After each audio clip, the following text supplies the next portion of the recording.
and we're pleased again to welcome back Reverend Dr. Greg Jenks, who will facilitate this afternoon's conversation. And Greg is joined by Reverend Dr. Lorraine Parkinson, who is familiar to many of us as well, and also Reverend Dr. Rod Pattenden. And we look forward to exploring this whole concept as Greg introduced it to us last month further, and to the discussion that it will lead to. So, Greg, without further ado, I hand over to you and to introduce Rod and Lorraine to us and to facilitate this. So thanks so much. All right. And thank you, Greg, from another Greg. It's rare that I'm in the same space as another Greg. So although there was a case about a year ago in Grafton where we were visited by the Bishop of Lismore, a Catholic bishop whose name is Greg. His assistant came with him, whose name was Greg. And when I introduced him, he said, "Are there any more Gregs in there?" And I said, "Yes, there are two others, actually." So there were 5 Gregs in a room with about 30 people, which is fairly unusual. So welcome to everybody. Thank you to coming back. Those who participated in the session last time or have had a chance to catch up with the video will know that we're talking about some of the perspectives, some of the insights out of a book project that I've been working with a number of colleagues, about 30 to 35 colleagues over the last couple of years, which we hope to see come out from WIF and Stock as part of the Westar study series fairly soon. COVID, as has happened for many other aspects of life, COVID has worked its magic and slowed the process down, but we are fairly confident now that we'll see the book appearing a little bit later this year.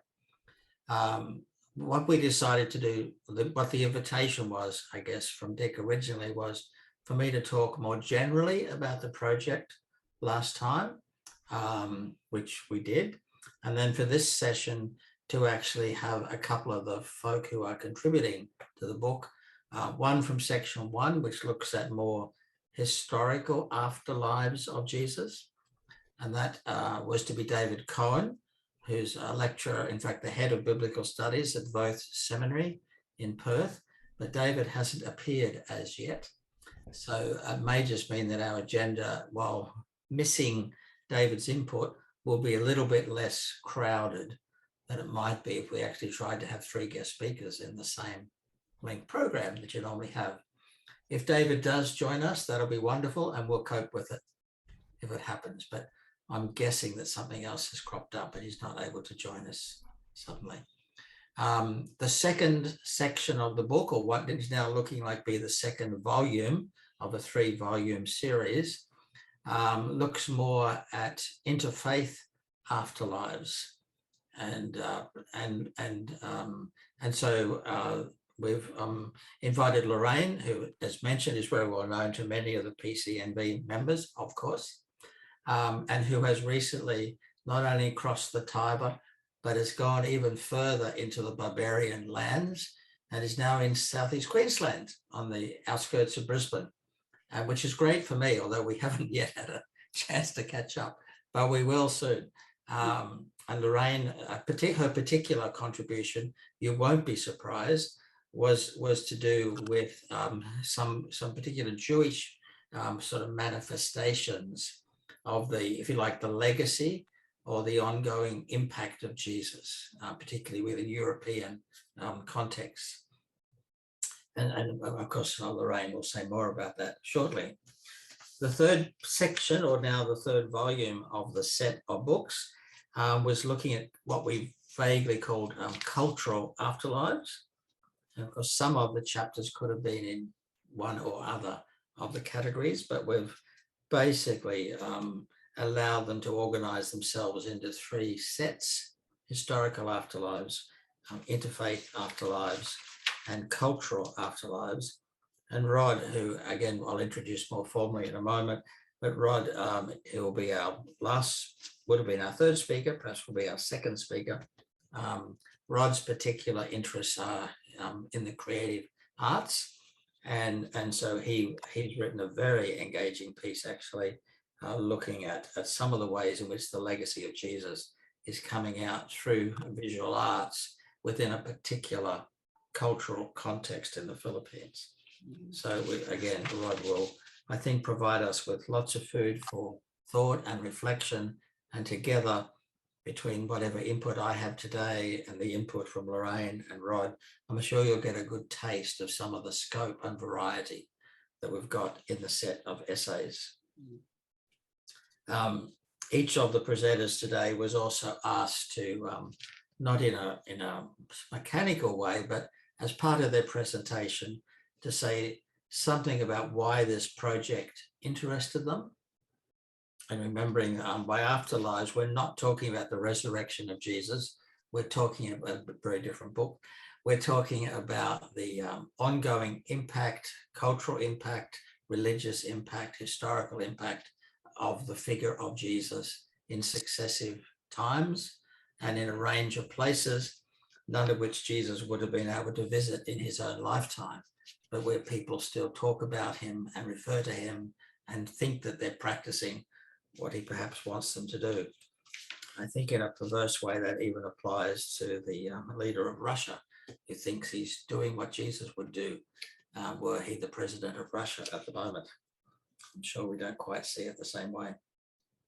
So, so we're looking at different aspects of the legacy of Jesus. So what was it about that kind of a project which piqued the interest of Lorraine and Rod and 30 or so other colleagues as well?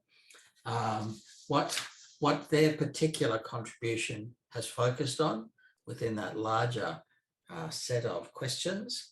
And that's, I guess, what the primary part of their presentation today will be about. And then having now had a chance to not only do their own work, but also see the larger forest, which has grown up around us, how do they see their piece of work being located within the larger body of work that we have? So we're going to move at this point across to have a presentation from Rod Pattenden. Rod has retired not that long ago from a United Church parish in Sydney and is well known and highly regarded for his creative work as it combines the arts, sort of liturgy, ministry, and a passion for social justice. He's the founding director of Interplay Australia. For many years, he was the chairperson of the Blake Prize for Religious Art. So we're talking about somebody who's recognized and respected within his own artistic community. And I know he's played a significant role for a number of students and postgrads and others within the Charles Sturt University School of Theology. And it's great to have him with us, Rod with us today, but also great that he was very keen to participate in this book. So without further ado, let's hand over to Rod, and he'll have 15, 20 minutes to sort of unpack his stuff and talk about it in the context of the book project. Then we'll segue across to Lorraine, and then we'll have a good chunk of time at the end for questions and conversation around the afterlives of Jesus and these two particular pieces of work in particular. So Rod, over to you. Thanks, Greg. Thanks, Greg. And good to see you all. It's wonderful, this technology with Zoom, how it makes everyone look so beautiful. People in Victoria who I can see mainly on the screen, it's lovely to have this up close and intimate opportunity to have a look at the artwork on your walls and to assess your library resources. This presentation is about vision and seeing and how that orders and sustains our identity and our sense of culture.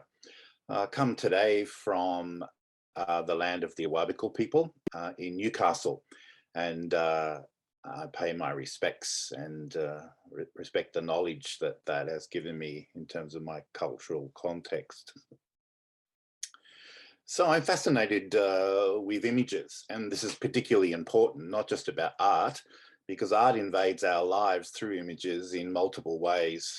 For particularly younger generation, they articulate or organize and sustain their existence by a left swipe on their mobile phones. It becomes a form of discrimination. You choose your life by choosing your images, and images have infiltrated more than any other period of history.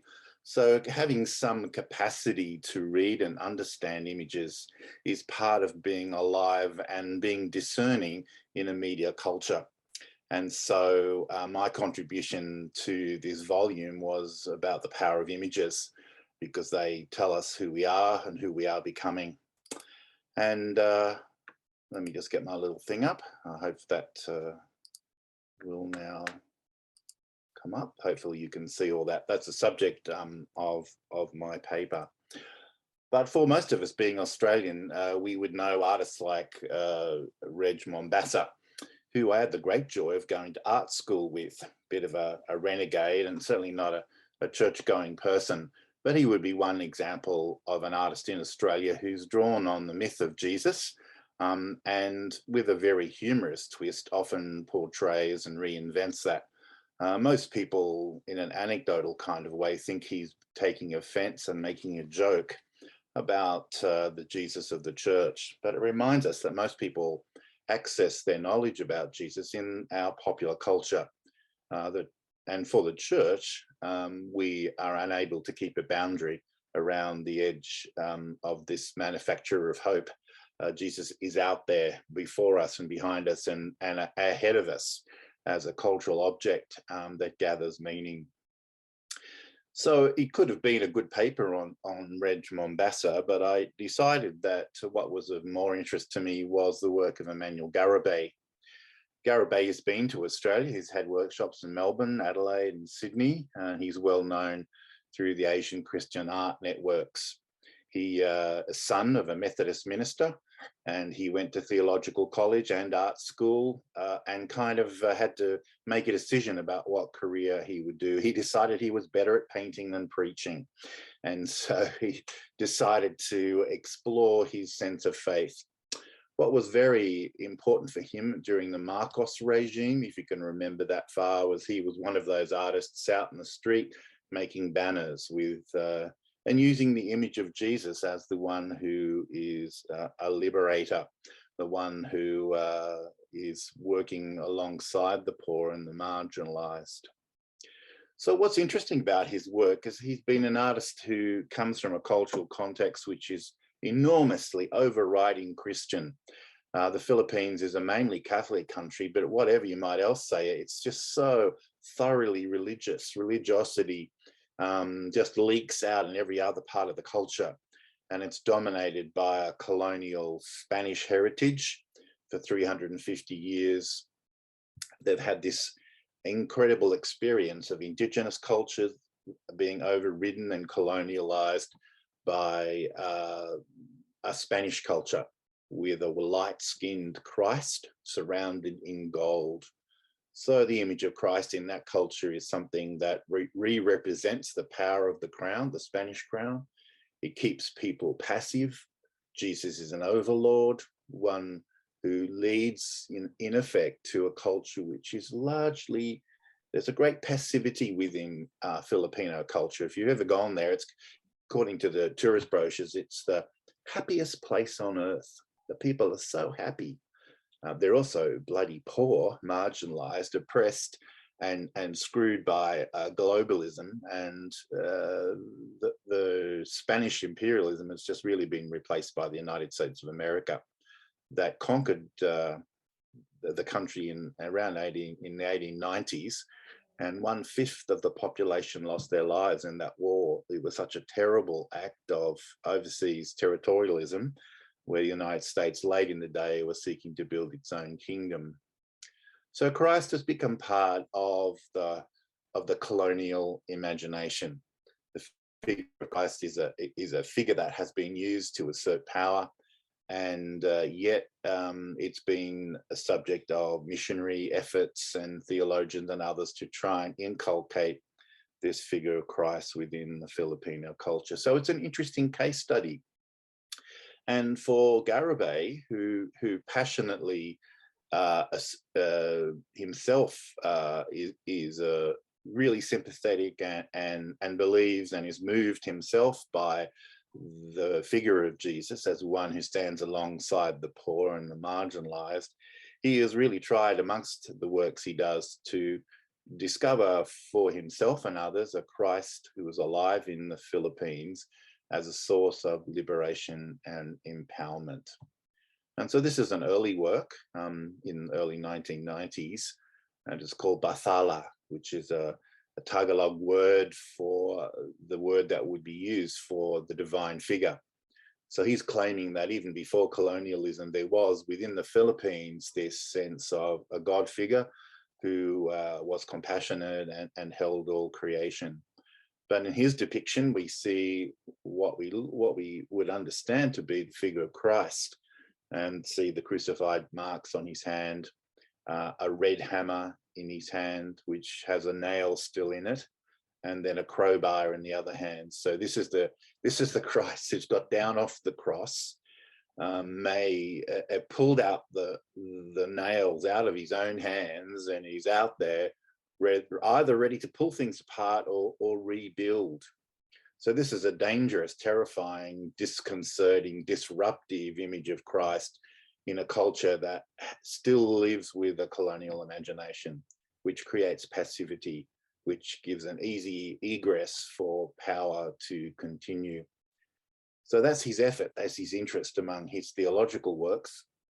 He's become a very successful artist. He's just turned the age of 60, and apparently when you do that, you become, that's maturity or something else. So your level of arrival. So he's considered to be among the leading artists of the Philippines.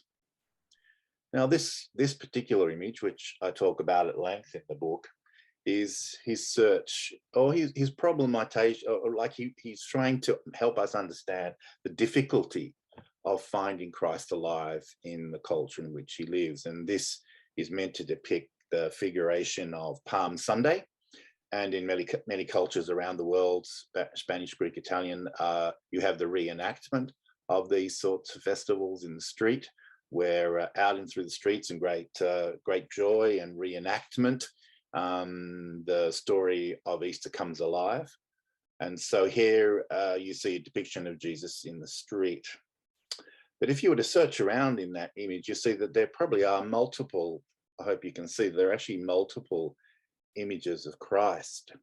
And so he's actually drawing attention to the way in which, even in Filipino culture, there's a competition going on between traditional Catholic ideology, the missionary movement from the United States, recent arrivals from Mormons and other Pentecostal groups, and also indigenous religion. So there are too many Jesus, and it's like, you know, where's Wally, or will the real Jesus please stand up? And he's drawing attention to the difficulty of being able to name, understand, and see the work of Christ in this particular way. On the left, there's a 1960s peace Jesus with a flower in the right ear. He's got a protest. Below is a mother and a child holding maybe that's a Christ figure, and then below that is a face framed in suffering with the crown of thorns, an indigenous figure. Moving to the lower left, a preacher with sunglasses. That's always a good sign of Pentecostalism. You know, got to have jazzy Bolle glasses. Through to, you know, the right hand side, someone looking back into the figure. There's a Roman soldier there. There's an archbishop in red, and then several female figures. So he's really asking us to think about the preconceptions we have about Christ. What are the signs? What are the visual frameworks of which, oh, that's Jesus. That's the comfortable figure that sits within our culture that doesn't disturb the peace. And so this image really is investigating that question in his own culture.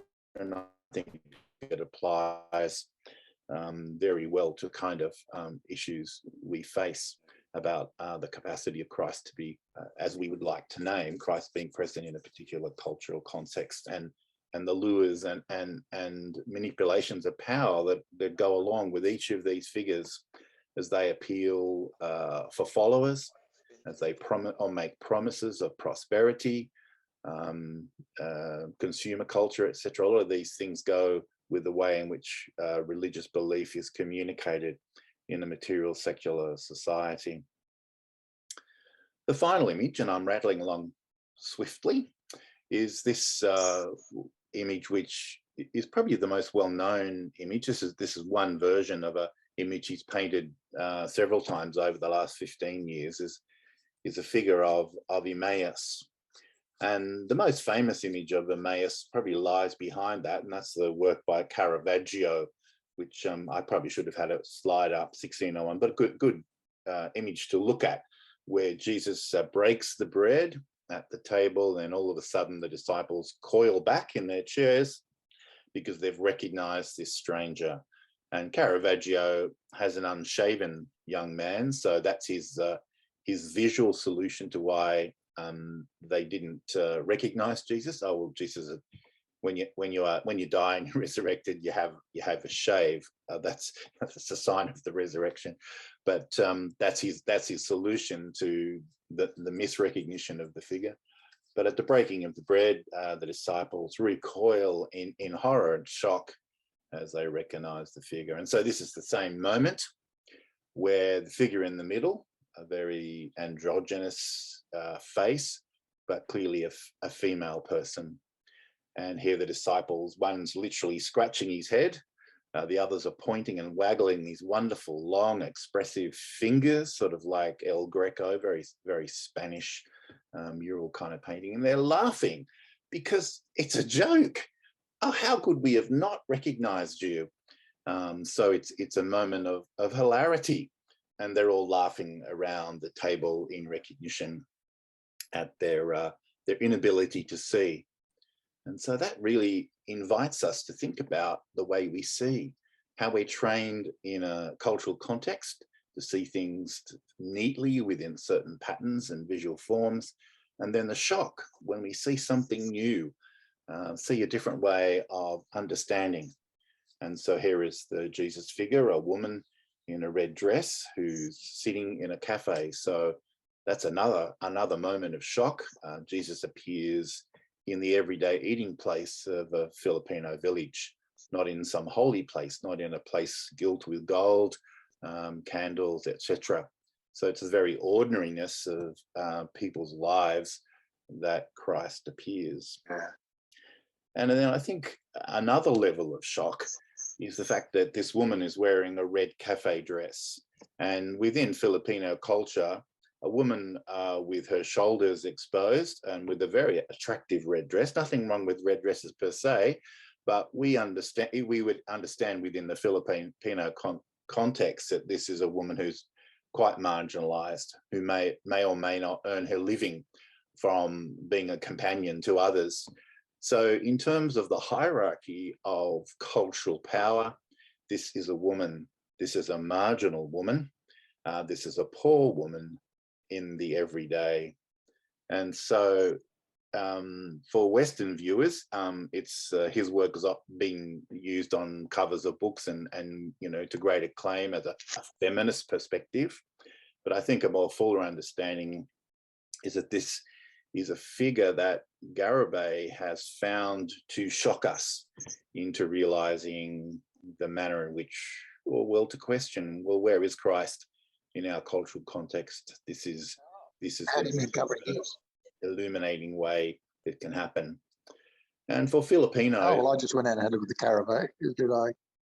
Is it gone now? So yes, someone's looking up Caravaggio. Well done, good research.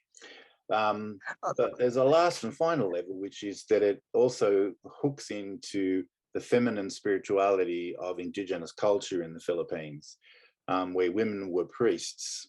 And there's still an ongoing interest in that and an active resurrection of that kind of tradition where these wise women in the village would be the ones who were the bearers of hope and joy, and they would be the God figures who were alive. So in a number of ways, this figure is shocking, and it echoes in a profound way what what the joke is behind the resurrection. Aha, death overcome darkness, and then Jesus appears. And in medieval manuscripts, there's these wonderful images of Jesus dancing on the Resurrection Sunday along the teeth marks of this huge behemoth who's meant to convey the presence of the abyss of the devil. And so Easter Sunday is a joke. It's a joke on the devil. It's a joke on death.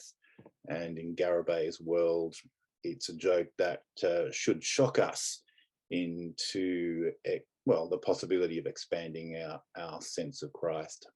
So that's his project. That's his project to reinvigorate and to deal with, in his situation, the weight of cultural colonialism that imbues every part of life, that sustains patriarchy, that sustains the church, that orders authority through to everyday life, the role of men and women and the bringing up of children, the possibility of hope and change in this place.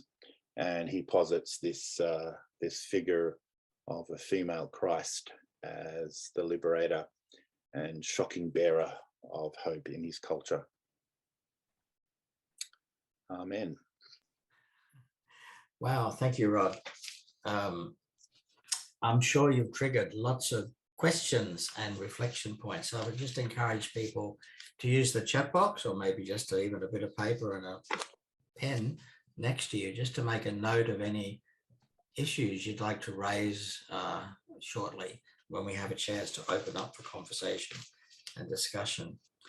One of the things I was hoping we would have been able to do during the formation of this book was to get the contributors together now, because so many of them are actually outside Australia and large chunks in various bits of the country. That was always going to be a challenge, and with COVID, it just wasn't going to happen. But I'm already sensing, gee, I wish we'd had a chance to sit down and listen to each other and unpack the kind of agenda behind our chapters, because there's such rich material there. And Rod, thank you for that introduction.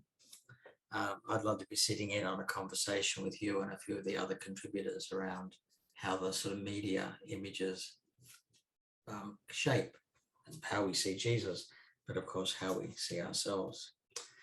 We're going to segue across to Lorraine. Now, Lorraine has had a long involvement, direct involvement in Jewish-Christian relationships at all different levels, particularly with the Uniting Church Working Group on Christian-Jewish relations, also the Victorian Council of Churches committee work in that space, and the dialogue between the Uniting Church of Australia and the Executive Council of Australian Jewry.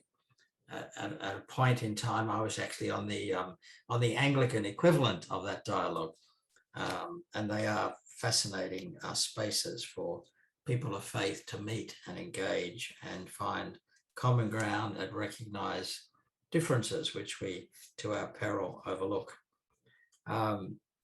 Lorraine will speak about her contribution directly in a moment, but it's no surprise with that long involvement, including time spent studying in Jerusalem, it's no surprise that the contribution that Lorraine brings to this set of essays is one around the impact of the legacy of Jesus on the future of the Jewish people in Europe. Now that's a long way from Palestine in the first century. And that, of course, makes the point about the character and the reach of the afterlives of Jesus.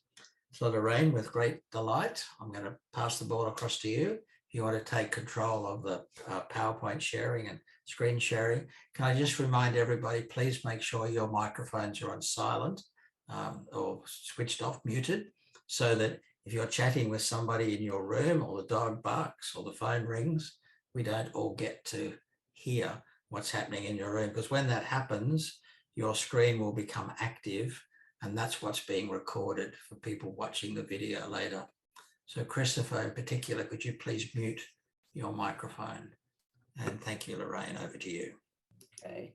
Now, thank you, Greg. I'm just going to do a bit of screen sharing. And where did it go?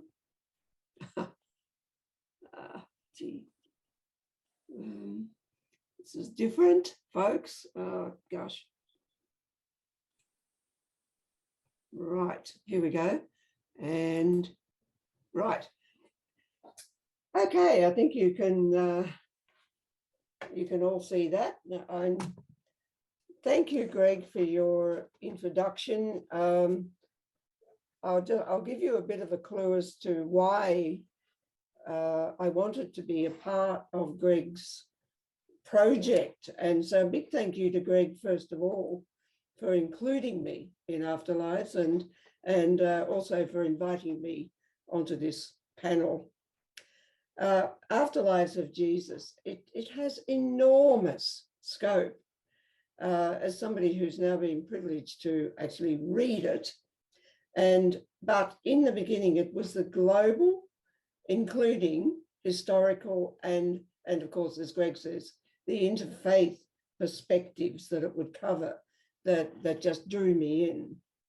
Through the Uniting Church, I've been involved in Christian-Jewish relations and relations with other faiths as well for over 30 years. And my chapter actually concerns that relationship in the Enlightenment period in Europe. And I'll tell you more about that as I go.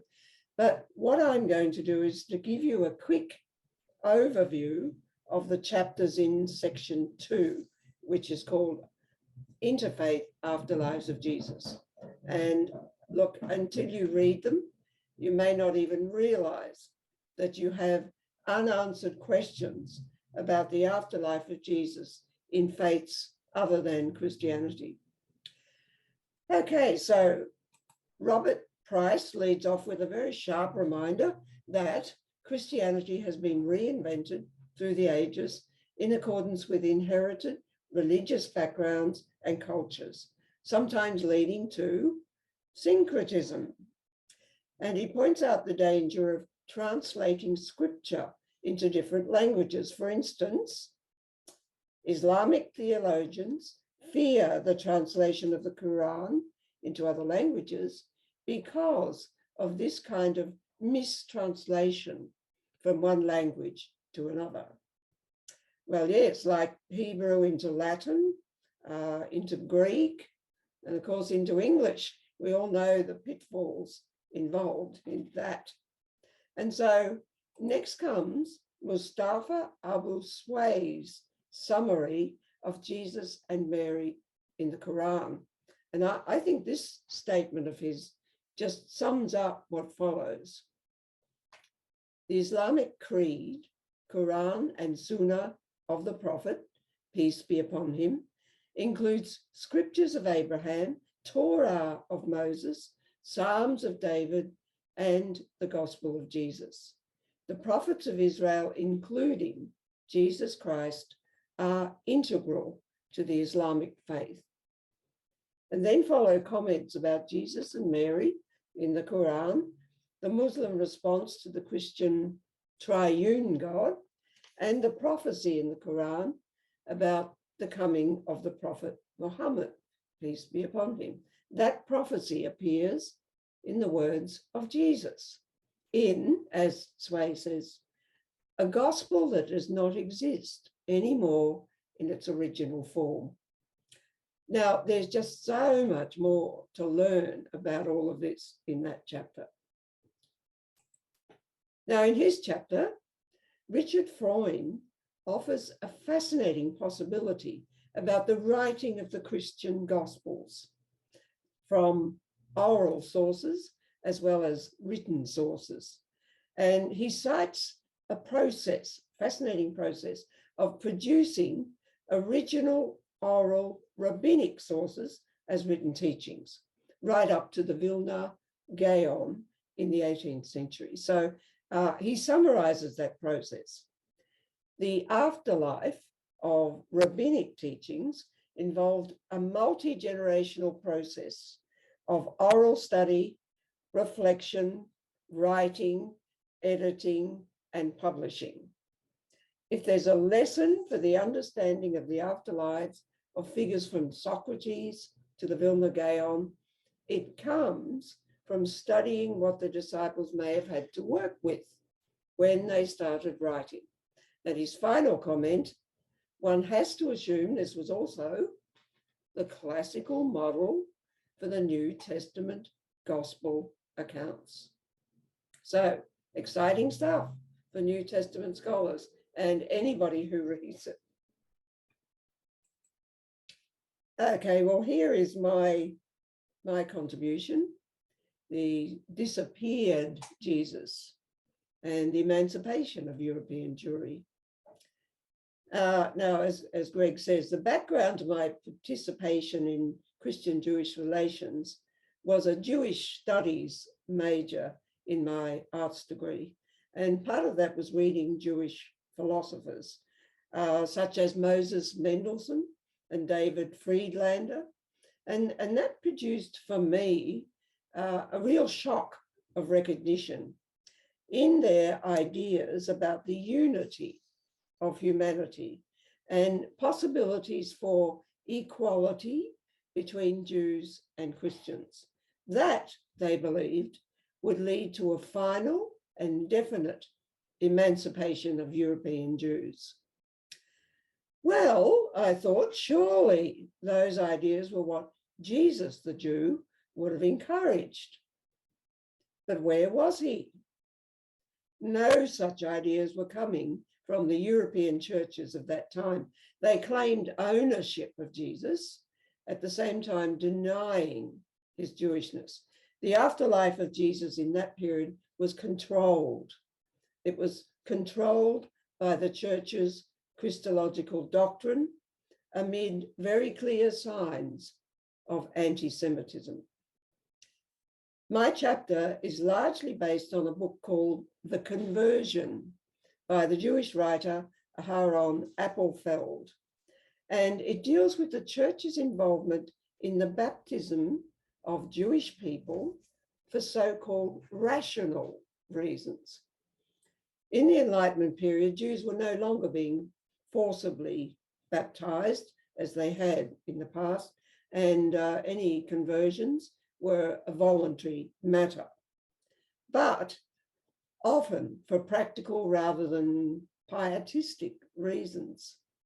As I said, there were then high hopes among Jews for their complete emancipation into European society as equals. Conversion and baptism into Christianity was seen as one way to achieve that change of status. The man whose baptism is featured in Appelfeld's story feels that conversion will tip the scales in his favor as he applies for the position of municipal secretary.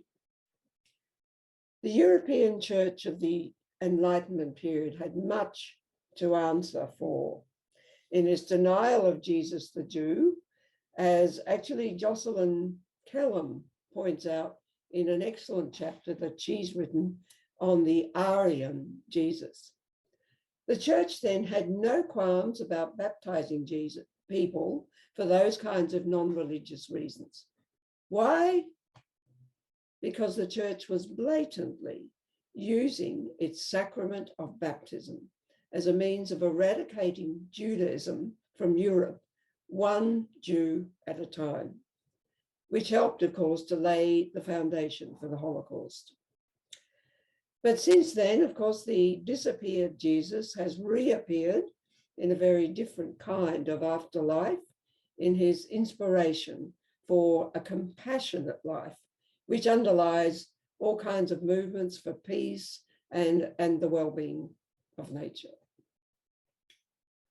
Okay, so it's appropriate that following that chapter, Richard Sherwin outlines the troublesome legacy of Jesus for contemporary Jews.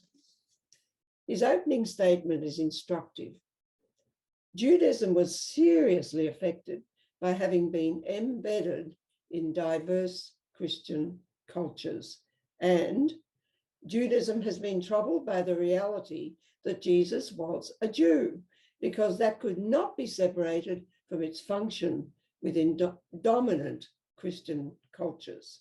So for Jews known to Richard Sherwin, Jesus is, as he puts it, a matter of polite indifference. For them, Jesus has no afterlife at all.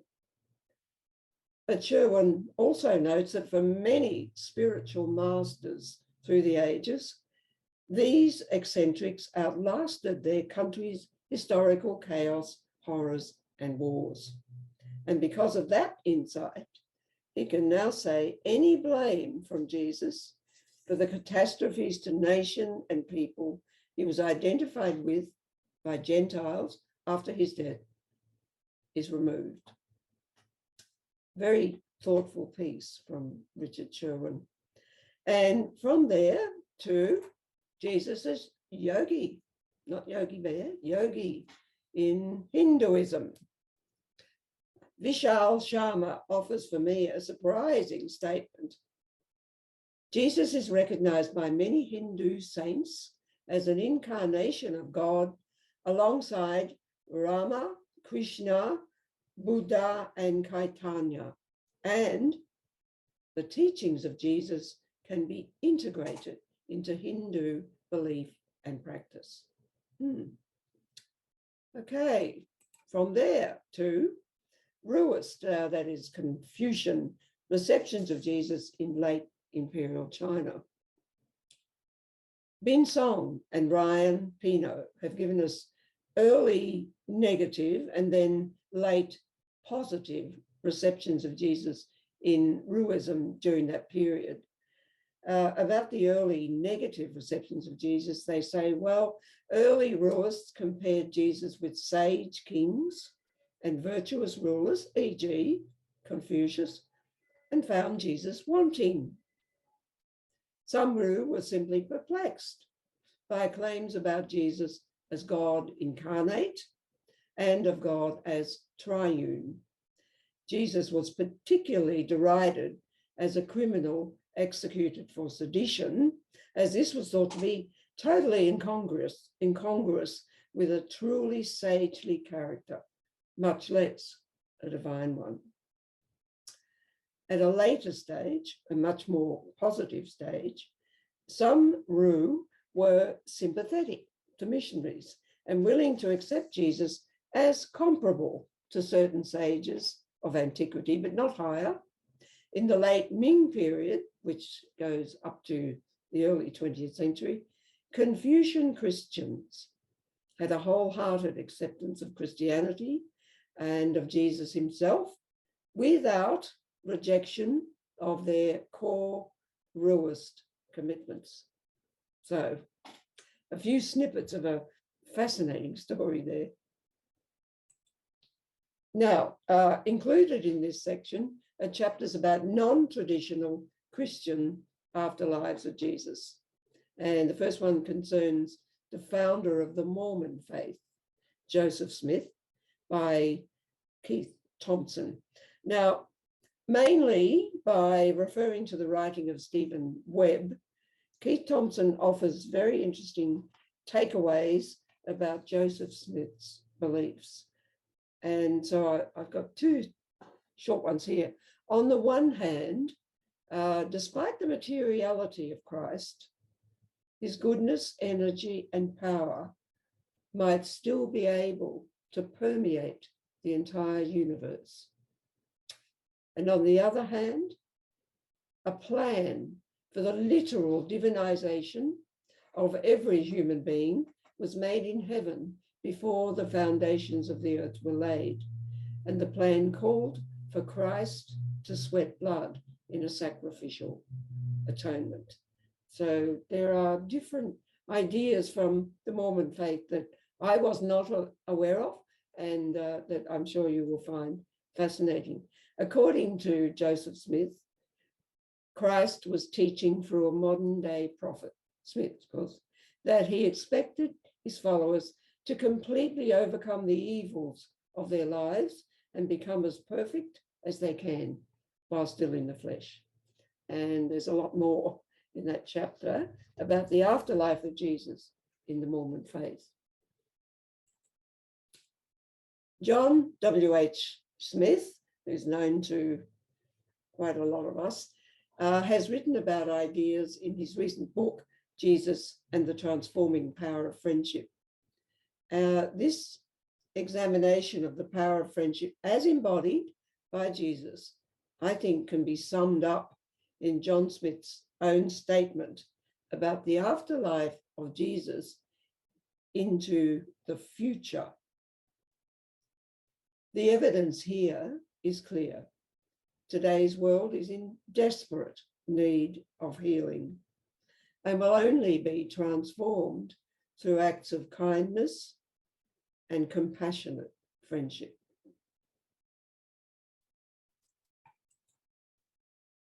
Then educator David Merritt, who of course is also very well known to us, David sets out his view that in contemporary Australia, there's a need for education that will bridge the gap between knowledge about Jesus in contemporary culture and knowledge about Jesus in contemporary biblical scholarship. And he acknowledges the very many hurdles, theological, biblical, cultural, geopolitical, and religious hurdles that confront educators trying to accomplish that. But David concludes his chapter with this: the afterlife of Jesus in the 21st century depends on more than knowledge about what was written in the first century. It requires engagement that takes seriously contemporary experience in the educational process. This opens possibilities for a more dynamic engagement with Jesus, the teacher of wisdom for living. And last in this section comes from Rex Hunt. Rex, of course, is very well known to a whole lot of us. And his chapter in celebration of a wild faith, Jesus in the Australian landscape. And anybody who's acquainted with Rex's work in this area, particularly liturgical resources, will be anticipating his wisdom in this chapter, and they will not be disappointed. Two short quotes. The context and nature attentiveness of the storytelling sage Jesus was formative then. Similar attention and empathy can help shape a progressive, natural, wild faith now. And we are the heirs of several afterlives of Jesus. One such leads to a supernatural understanding advocated by both Protestant and Catholic churches. Another leads to a naturalistic, humanistic understanding. It supports Jesus' radical emphasis on love as the overarching posture within which humans should live out their lives. I had great fun. It was a whole lot of aha experiences for me right through this section 2, which will possibly be book 2. So I really recommend it to you. So that's it from her, and it's over to him. Thank you, Lorraine. We're aging ourselves, aren't we, when we're picking up lines from the two Ronnies? But there we go. Yeah. So thank you, and thank you for that fascinating perspective on the array of topics in that second part of the project. You can imagine what it was like for me as editor to have these pieces coming in, including from people I'd never met before, sometimes about topics I'd never thought about before. Like the Christology of Joseph Smith was really never on my horizon as a topic to consider. But it was, again, a fascinating intellectual exercise to be listening to how people from a different faith tradition speak about Jesus and what he means to them and so on. So it's a huge learning curve for which I'm personally very grateful. At this point, I'm going to hand back to the other Greg because we've now got about just over 30 minutes for conversation, for questions, discussion. And I think Greg number one might be the person to be the coordinator of this bit. And I will just become part of the panel in effect at this point. Thanks to you, the three of you, to Greg for facilitating and for initiating the project, and to Lorraine and Rod for your contributions to that. So it's over to us for a time for question. As always, try and limit your introductory comments to your question to a minimum, so we can have space for conversation. But if you would like to use your reaction button and put your hand up if you would like to ask a question, and that will bring you to the top of the the top of my list, and then I'll be able to see if you have a question. The other option, of course, is to use the chat button, where you might want to ask a question via chat. But yeah, so over to you folks, and are there any questions for any of our presenters today? There we are, you're there, brilliant. Okay. Greg, it sounds absolutely wonderful, this book. I'm intrigued with what I'm hearing so far. When you write something, there's a question of who will be your audience. So would you like to say a few words on who will be the audience, or who do you feel will be the audience for the book? Okay, right. My mum, although she's now died before the book came out, two best friends. No, I hope it will be people that appreciate the significance of Jesus in their own cultural and religious context, but are interested to see how people at other times and in other faiths and in other aspects of the current cultural realities we live in, what Jesus has meant or is coming to mean for those people. Of course, the subtext is, to pick up a point that I think Lorraine might have made, one point is that at times the church really does think that it has a monopoly on the Jesus brand, that he's ours. And this, I guess at bottom line, this is me saying, I'm not a theologian, well, but I'm a scripture scholar. And I do think Jesus is much bigger and more diverse than what Christianity has traditionally made of that figure. So it's an invitation into that sort of conversation. And it was fascinating to see the variety of people, many of whom I said, I've never met, I didn't ask them. They heard about the project from friends and said, I've got something I'd like to contribute to this. So it's been a gift to me already. I'm thrilled to hear that others are finding it a gift as well. And that's the intended audience, people who think they know Jesus, and probably do, but are open to some other perspectives on this figure that means so much in our culture and in our faith tradition. Thanks, Val. Alison, you've got your hand up. Would you like to ask a question? Are you hearing me? Yeah. Just a small comment. I thought of this when Lorraine was saying denying Jesus' Jewishness. I have the Collins Concise Dictionary, which has a very, very brief little comment on important and notable people over the generations. And they, with Jesus, do say he was brought up as a Jew, which to me, he was Jewish. So I was rather interested in that entry in the dictionary. Just adding that. Yep. Thanks, Alison. Lorraine or Greg or Rod, did you want to just make a responsive comment?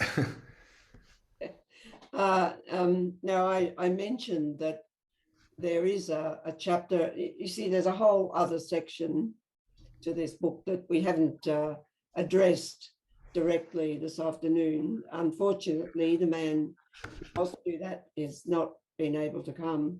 And So there's a whole lot of historical and biblical scholarship by some wonderful scholars from around the world in that.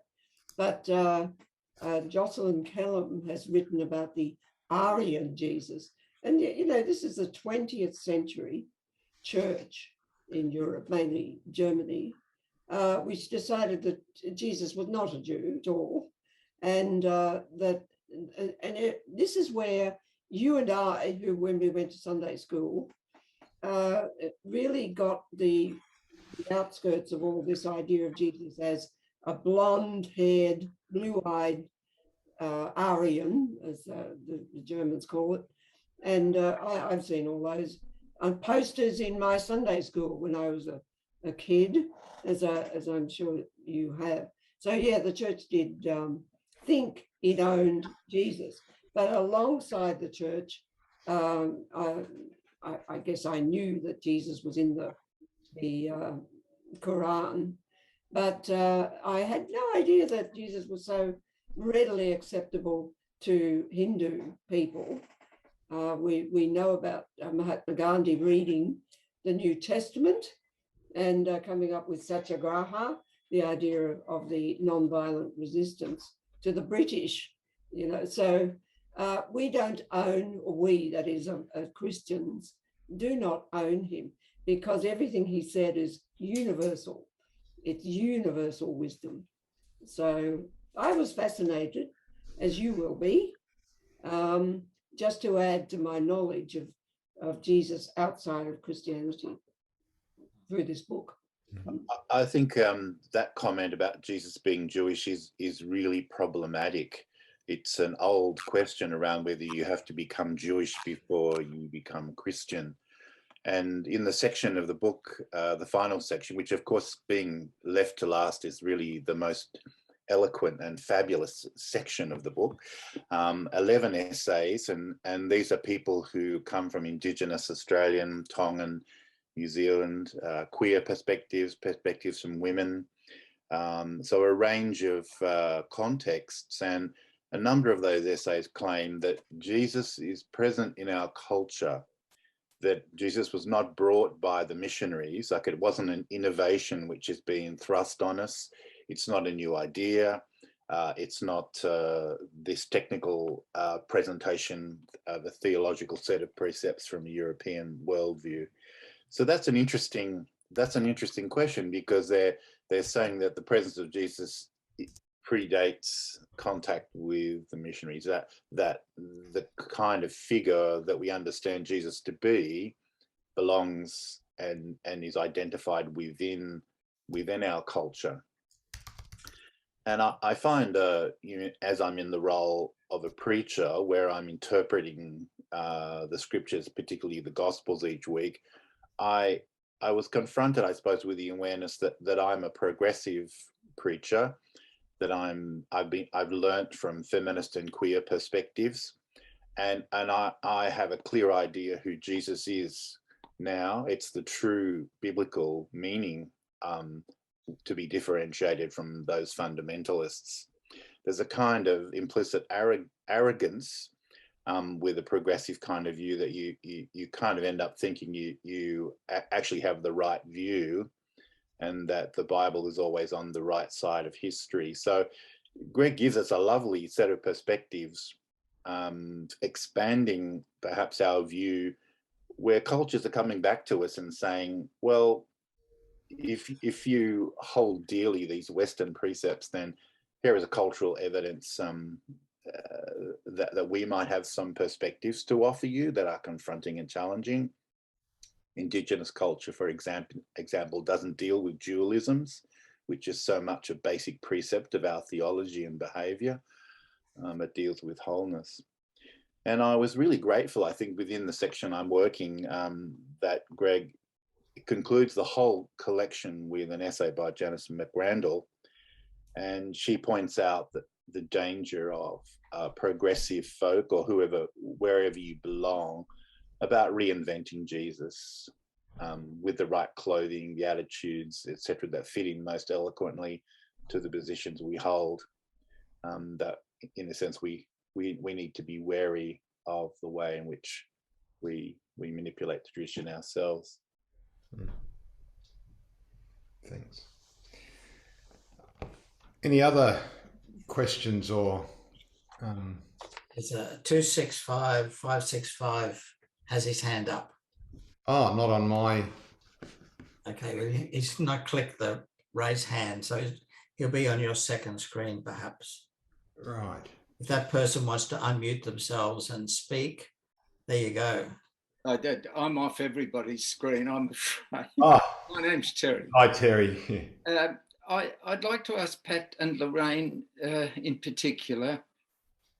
I understand and I appreciate the concepts that you've shared, and I understand well that the experience of faith of Jesus in other cultures suddenly speaks to us in a revelatory way. I'm wondering what you make of Olivia Roy's book, Is Europe Still Christian?, in which he argues that the statistics of Catholic life suggest that a mistake has been made by the Catholic focus on what they saw, or what Benedict saw, as the perennial moral issues of abortion, euthanasia, and I've forgotten the third, inclusivity, gay marriage. And what I'm leading up to is simply saying there is now a generation of people in Europe, even though they appreciate the churches as historical monuments, but they've handballed looking after them to the state usually, who are not just marginalised, they don't give a stuff. They see Jesus as irrelevant to their lives.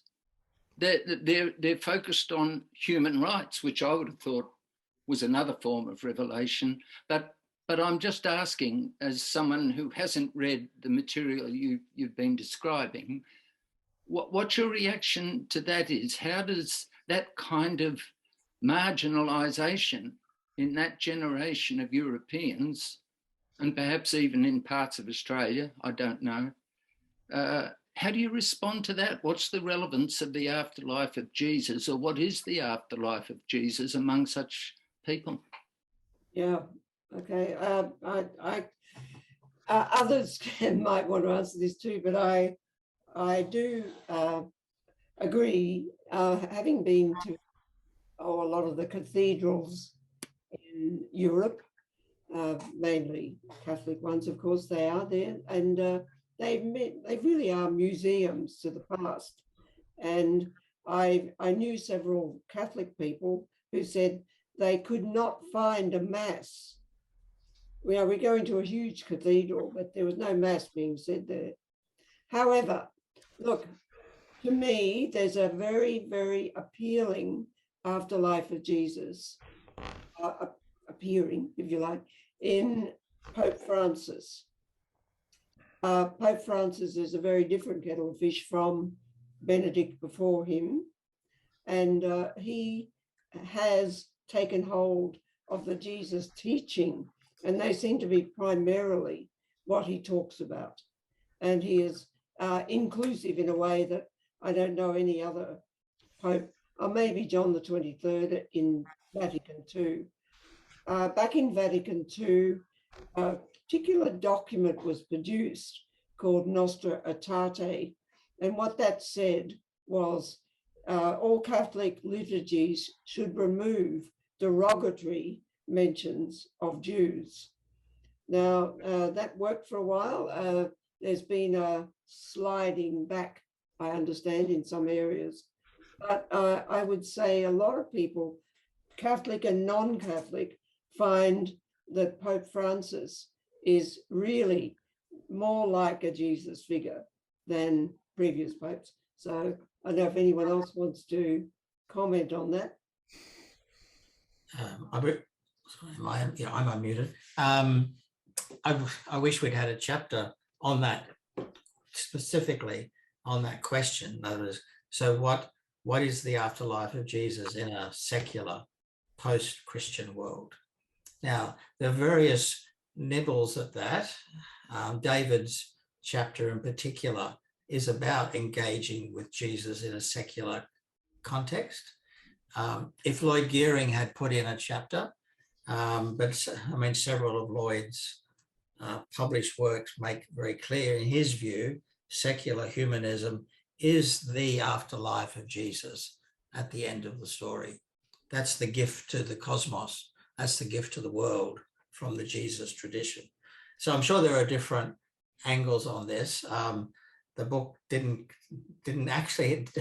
not actually have an explicit section on that, although I suspect several of the chapters, I mean, John Smith's chapter, Rex Hunt's chapter, David's chapter I've mentioned, and certainly the ones around, there are 3 chapters that are basically about, to put it in a very lame way, Jesus in the arts.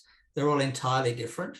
I naively thought they'd have a sort of 3-way conversation going, but actually each of the 3 chapters on the arts, the afterlife of Jesus in the arts are entirely different, and gloriously so.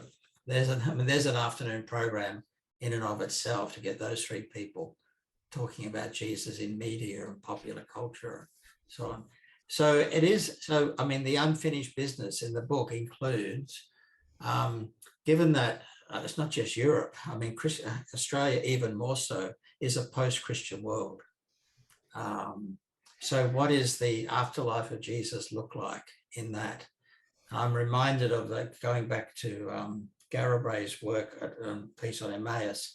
In around about 2000, there was a CBS television series called Jesus.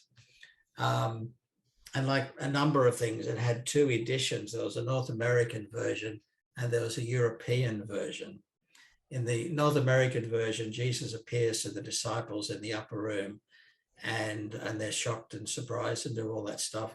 And Jesus walks backward into a window, which turns into a massive stained glass kind of explosion. And it's all very religious and Catholic. In the Europe, because that worked for Americans, Jesus had to look like God at the end. In the European version of exactly the same series, Jesus walks back into the window, but the scene that follows next is a young man in jeans and a t-shirt walking down the footpath in Amsterdam. And it was the same story. Yeah, I think the decline of Christianity is overstated, profoundly overstated. I think while churchgoers might be declining on the census, there is an increased interest in religion. We do not live in a post-religious society. There's all sorts of innovations, experiments going on, particularly amongst young people, about how they put their worlds together. So I'm quite hopeful about engaging that interest, and that the Jesus story is still quite relevant. With statistics on Australian belief systems, we'll be interested with the data coming out later this year from the most recent census. But it does show over the last 25 years a maintenance of an interest in spirituality. People are dealing not so much with doctrines, but with a way of putting their lives together. And just to say, that's been my experience with the Blake Prize. We're dealing with artists and poets. They are thoroughly interested in this stuff. They're really engaged in a space of experimentation and playfulness about what life in its fullness might mean. What is the meaning of death? And all the sorts of questions which we deal with from a faith or religious perspective. So my experience is we could in fact becoming as religious as we've always been. We live in much more of a marketplace of ideas. So yes, I think the death of Christianity is overstated. Can I ask Greg a question? Go for it. Greg, I am wondering how do you think various writers who are not known to you and who are perhaps from other faiths came to contact you and become a part of this marvelous project? Wow, well, it varies. The Hindu priest I met through social justice, compassionate peace work in Grafton when I was dean at Grafton Cathedral, and in the aftermath of the awful events that had happened in Christchurch, New Zealand. And so I got to know this person and went to follow up with him about something else, because I was actually keen to explore relations long before the book came along. I tell the story that I, of course, assumed he came from Woolgoolga, which is further down the coast from Grafton and where there's a large Sikh community. And I arranged to meet him, and I texted him and said, "What? Sorry, you haven't given me the address." And he gave me a street number and a street name. And I said, Woolgoolga? And he said, behind Aldi's. So in Grafton, just a couple of streets away from me, there was this guy who's a Hindu priest and a yoga practitioner. So my own kind of world of how Anglo Grafton is was being slowly opened up. So that's how Vishal came to be contributing, because we talked and got to know each other a bit. By the way, he comes to the cathedral regularly and takes communion in his yoga robes, which I think is wonderful. I made the point of inviting him to do one of the readings for the Feast of the Epiphany as a wise man from the East. But I did realise the bishop was going to be there that day, and I thought, well, I better just tip him off. And I said, "Oh, Bishop Murray, Vishal will be here. He's a local Hindu priest, and he always receives communion. I'm sure that will be okay." And Murray said, "He probably talks to Jesus more than we do, because he spends a couple of hours a day in meditation, and Jesus is his primary spiritual master." So that was a way of the little diocese of Grafton just recognizing that there are more Jesus practicing communities in town than the cathedral and various other named Christian entities. Some of the others I did know. Mustafa Bishway I'd met in Jerusalem. He's one of the trustees, the Dome of the Rock, there in Jerusalem at the Waqf.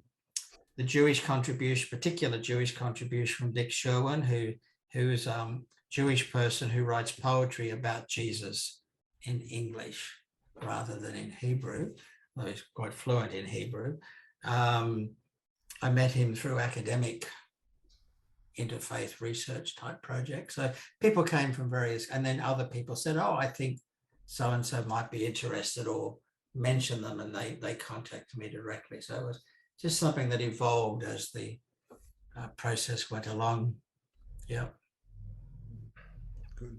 Yeah, thank you. Well, thank goodness for your connections. That's all I got. And it was fascinating. I mean, Richard Freund actually is one of the archaeologists at Bethsaida.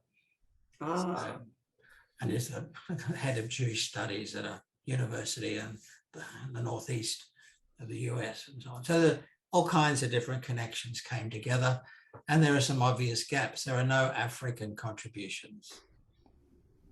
I wish there were. I was looking at I was hoping to have a Palestinian Christian contribution from a friend of mine, but the sort of deadlines didn't work for him. With hindsight, we had plenty of time, but I'd already let him loose and said we wouldn't ask for that essay. Mm. So there are people we missed out on just because of how things developed during the COVID period. Mm. I might just ask Rod.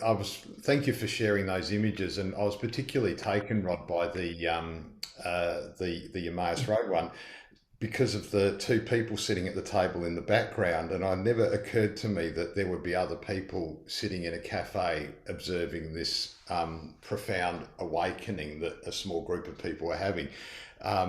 But there was something about these onlookers in the cafe watching, sort of looking at a table of people who were laughing and engaging and not having any didn't seem to be awareness of the photo in the image, at least, that these people had any idea what was happening at that table, which was, for me anyway, quite a profound way of thinking about the afterlife of Jesus, where some are engaged by it and for others it's sort of happening over there. Comment? Yeah, the famous image by Caravaggio, which I hope you've all gone and looked up. I should have had a picture of it. Has the innkeeper in just to the left of the middle of the thing. So he's got this rather boring look on his face because he's doing his job. He's just serving this lot, and he's kind of a bit bemused by why the two disciples have scraped their chairs on the lovely polished wooden floor, and there's a flurry of air and gasping of recognition, and then Jesus, of course, disappears. But he stands in for that moment where there's somebody who doesn't see this as extraordinary at all. So it's just like having too much pizza. Somebody's dream and vision is not necessarily shared by everyone in the room. The extraordinary is idiosyncratic, socially. Yeah. Fascinating. It was just the way in which those images invite so much different understanding of these things that we've just taken for granted. And I think for Emmanuel, he sees his artworks as a form of theology. So they're not just for theological talk, but he's actually presenting something that has theological intent. So it's incarnational, it's fleshly, it's about the way people touch and gather and eat. It's got that very material, seductive element about it. So this is the very substance of our life, and it's not just an ideology, an idea that hovers above real bodies. But it's embedded in the social body. Well, look, I think it looks like we may have come to the conclusion of this. I want to first of all, Greg Jeggs, thank you for first of all being available to us for 2 sessions, but also for your bringing together of this project and introducing us to perhaps a concept of thinking about this afterlife that we hadn't really grasped, and also for bringing to us a vast array of different thinkers and people who imagine things in new ways for us. And then secondly, to thank you for bringing to us Lorraine and Rod today, being engaged by both of you in our senses and intellect. And it's just been very rich. So thank you again, much appreciated. Next month, on the 24th of April, we are going to have a session with Dr. Patrina Barson. Now, I'm looking at David, and where's Coralie? I think, Coralie, can you let me know, is Patrina this doctor from the Contemporary Institute? Is she the person who is the compassion cultivation teacher, and is that what she's going to be doing at our... She's going to be talking about compassionate meditation, and she is a GP, and she does work with the compassion meditation group. I forget its official name, it might be what you're saying, but she is a member of a compassion meditation group. Yes.